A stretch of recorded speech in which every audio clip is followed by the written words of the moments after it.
Folks, as of today, there are 237,497 confirmed cases of COVID-19 in the United States and its 3 U.S. territories.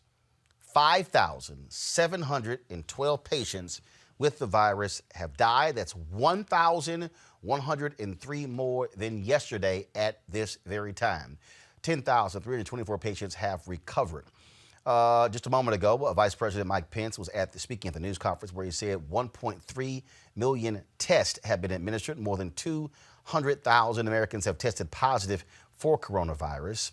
New York, of course, is the epicenter of the pandemic in the United States. It is going on. Their hospitals are simply being overwhelmed. Here is New York Governor Andrew Cuomo with his daily update. We have about 6 days of ventilators in our stockpile, meaning if the rate of usage, the rate of people coming into hospitals who need ventilators, if that rate continues, in our stockpile we have about 6 days. Now, if the apex happens within that time frame, if the apex increases, if the apex is longer, we have an issue with ventilators.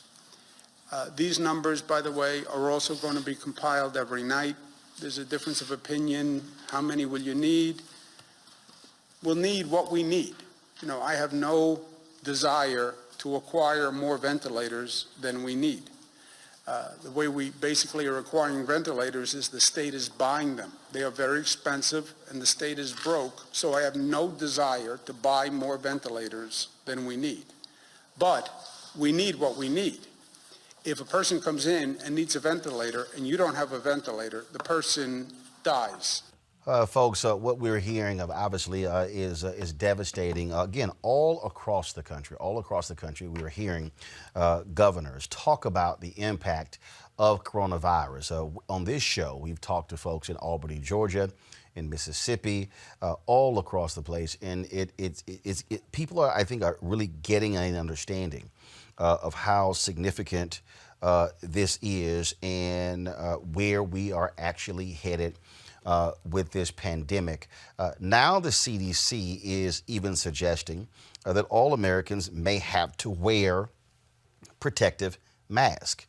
That is a problem because you don't have enough masks. You still have police officers who are saying they don't have the equipment. In fact, they have shipped masks directly to New York City for police officers to have protective covering here. And so this is, I'm going to go in 1 second, I'm going to pull up a story. This is from the Atlanta Journal-Constitution, where they are reporting, again, that the CDC may very well call for all Americans to wear face masks, which is of course, a change from what they previously had been recommending. And so according to this story that is in Stat News, and so this is the piece right here. Anthony, go to my iPad, please. It says, White House expected to recommend Americans wear cloth masks to prevent coronavirus spread. The folks with Stat got this document. It says the CDC recommended that the public use homemade face coverings when in public, reserving higher grade protective equipment like N95 masks for hospitals and healthcare workers who have faced severe shortages in personal protective equipment as the coronavirus pandemic has accelerated through the United States. And so once that actually officially comes down, we will certainly let you know that. There's a briefing that is taking place right now at the White House, this daily briefing. As we told you, Donald Trump spoke earlier. He's since left. I told you we do not take the news conference live when he is speaking because he, frankly, has lied far too much at the podium. There is a White House admiral who is speaking right now. So simply let's go to that news conference. About this air bridge, which you may have heard about. I'm going to talk about data. As you said, Mr. Kushner is absolutely right. We're trying to be data driven. And then I'm going to talk a little bit about how we're trying to expand the industrial base here to meet this challenge. So the first thing I want to talk about is surgical masks. So we've all you've quickly stated numbers here. So these, I'm about to go through several different slides to give you just scale and magnitude of federal resources that have been applied at the problem. So 27.1 million surgical masks pushed out to state governments. For N95 masks, 19.5 million N95 masks.